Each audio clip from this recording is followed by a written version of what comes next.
안녕하세요. 구해줘. 식중독의 두 번째 영상의 주제는 병원성 대장균 및 식재료 관리입니다.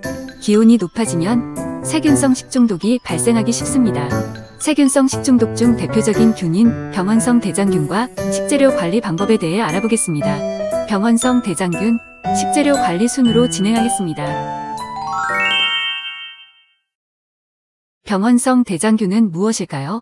몸속 대장균 중 병을 유발하는 균을 병원성 대장균이라고 합니다. 병원성 대장균의 특징을 알아보겠습니다. 첫 번째 특징은 증식이 빠른 것입니다. 두 번째 특징은 살균제에 강력한 저항성을 가집니다. 병원성 대장균이 본인을 보호하는 보호막인 생물막을 형성하게 되면 살균제에도 강력한 저항성을 가지게 되며 교차 오염을 발생시키기 쉬워집니다. 주요 증상은 설사, 구토, 발열, 식욕 부진 등이 있습니다. 병원성 대장균은 이렇게 많은 종류가 있습니다. 그중 한국에서 제1급 법적 감염병으로 지정되어 있는 장출혈성 대장균을 알아보겠습니다. 장출혈성 대장균은 시가 독소 등 치명적인 독소를 생성하는 병원성 대장균입니다. 심각할 경우 용혈성 요독 증후군을 일으킵니다. 용혈성 요독 증후군에 걸리면 독소가 몸에 퍼져 적혈구를 파괴하고 급성 신부전까지 나타납니다. 특히 어린이와 노인에게 주로 발생합니다. 미국에서 어린이 집단 식중독이 발병되었는데 원인 식품이 덜 익은 햄버거 패티라는 점이 밝혀지며 햄버거병이라고도 합니다. 국내에서도 한 유치원에서 냉장고 온도 불량으로 장출혈성 대장균이 발생한 사례가 있습니다. 병원성 대장균의 원인 식품으로는 주로 소고기 분쇄육과 채소, 과일을 꼽는데 왜인지 감염 경로를 통해 알아보겠습니다. 첫 번째 경로를 보겠습니다. 병원성 대장균이 있는 가축을 도축하거나 가공하는 과정에서 고기가 오염될 수 있습니다.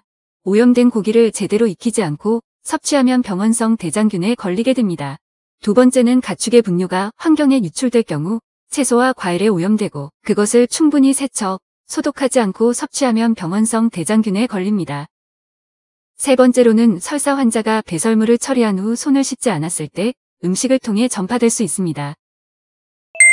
선생님, 어떻게 하면 병원성 대장균을 예방할 수 있나요? 먼저 식재료를 적정 온도에 보관해야 합니다. 병원성 대장균은 증식이 빠르므로 냉장고 보관 온도를 잘 확인해야 합니다.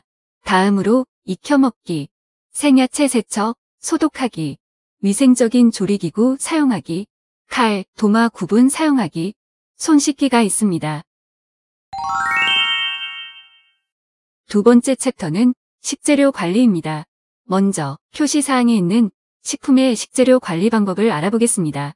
표시사항을 그대로 보관하는 식재료의 경우 명시되어 있는 법적 표시사항에 따라 보관합니다.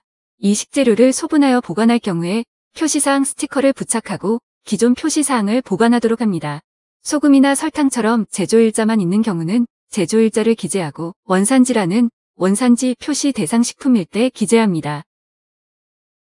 표시사항이 없는 식품은 첫 번째로 직접 제조 식품이 있습니다.